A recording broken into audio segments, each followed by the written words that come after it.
Hello everyone, welcome back to my channel. So today we are going to do a little fun video. I saw Paulina Beauty do this video, so I will link hers down below, but I thought it was really fun and I came up with a little list. I could certainly go on and I can go like further back, but I just wanted to limit it to some of the things that just really first came to mind about this topic of products that YouTube made me not buy.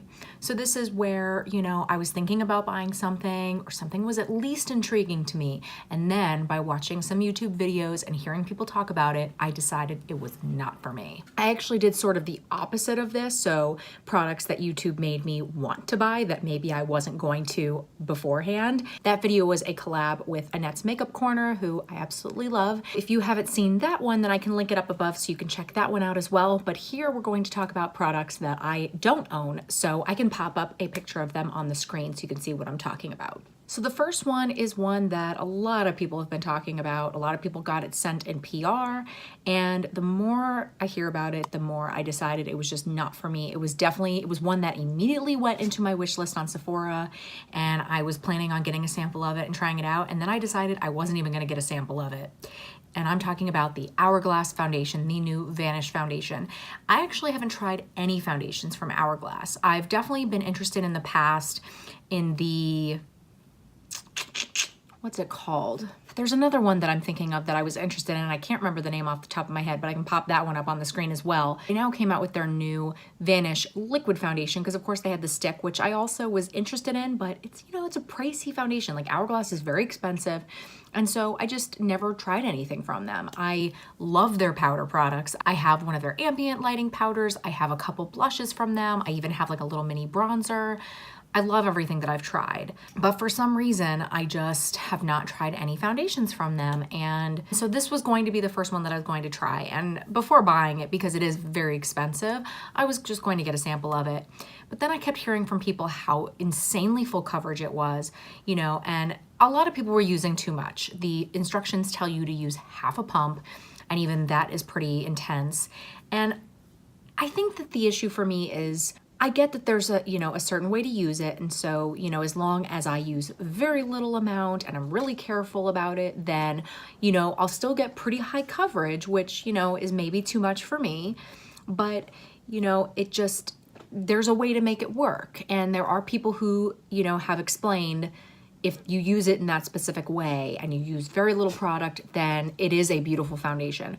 But I think it's just maybe a little too high maintenance for me. I don't use that much foundation as it is. Even with some of my like medium to full coverage type of foundations, I'll use maybe a pump. If I'm using a brush, then I usually don't even use a full pump. But if I use a sponge, which is typically what I do, then I usually will use maybe a pump, maybe a little more than a pump, but that's pretty much it. So I'm pretty light-handed when it comes to foundation anyway. But I don't know, it just sounds like it'd be too much work, and I don't really like the full coverage look anyway. Typically, today I'm a little bit higher coverage, but that's just because I'm trying out a foundation.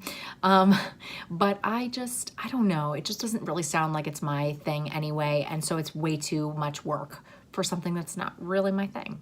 The next one is something that kind of, comes out over and over and over again in just different forms.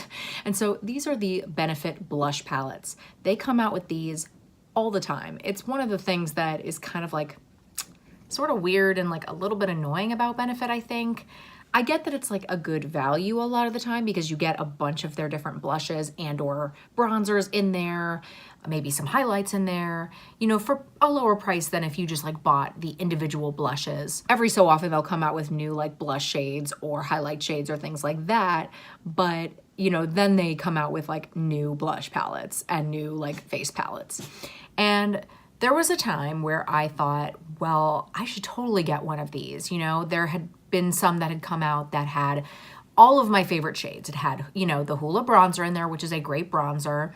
It had a bunch of the blushes that I already loved. And I thought, well, I know I have them individually, but like what a great all-in-one palette. It has a bunch of different types of blush shades. Like, that's such a great value. I love it. But then I was hearing quite a bit about the difference in quality from the actual blush boxes that you can buy and in the palettes. Why is that even a thing?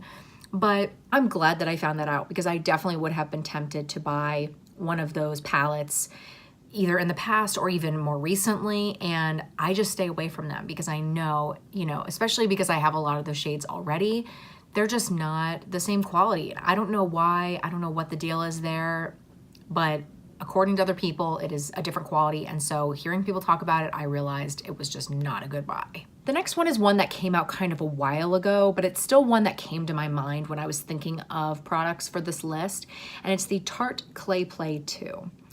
Now, the issue is that there was a little bit of controversy around this palette because they had come out with the original Clay Play and people were going nuts over it. They loved it as just an all-in-one, like, you know, just basic eyeshadow shades and some basic face shades as well. And it was definitely tempting to me a little bit, but I don't know, I kind of looked at it and I thought, I have all of those shades. Like, it's a great all-in-one, but I just don't really need something like that. And so I passed on it. And then when the Clay Play 2 was coming out, because I had heard so many people talk about the first version, I thought, you know, okay, maybe this is one that I would really enjoy, because that one was going to have some like shimmer shades in it thrown in, and it was just gonna be a little bit more of a mixture, whereas the first one I believe was all matte.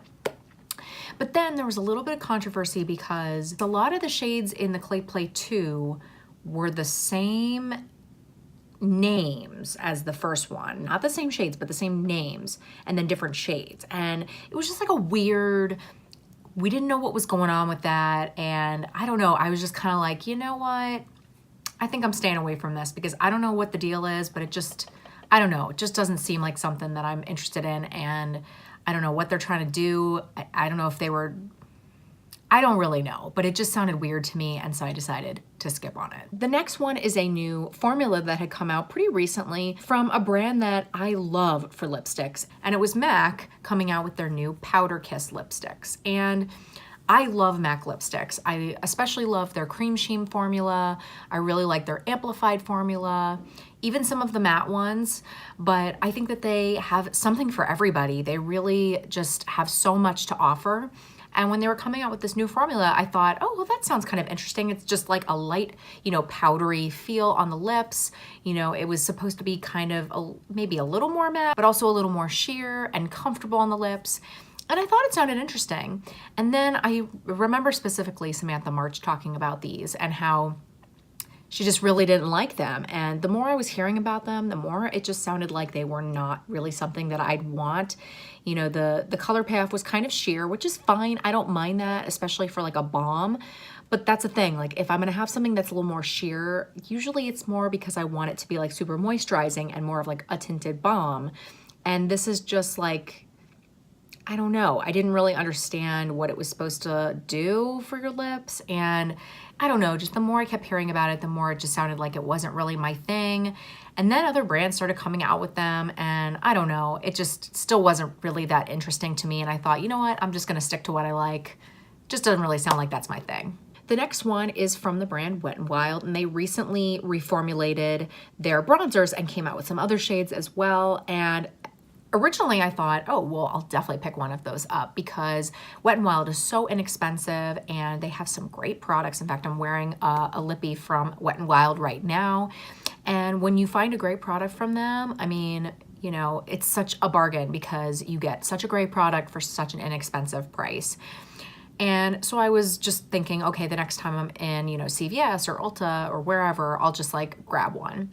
And then, I don't know, I kept hearing people talk about them and talk about how they were kind of orangey toned, and I don't know, any of the shades people were talking about, they were talking about how the tones were just not so great. And so the formula may be decent, but I don't know, when people were talking about the coloring of them, the tone of them, I just realized that was not what I wanted at all, even for a really inexpensive price. The next one is one that I really struggled with for a long time, and I went back and forth on for a very long time. And I think I pretty much have decided that it's just not going to happen because I took it out of my loves list and it's on Sephora and it's been out of there for quite a while. So I think I've kind of moved on from it.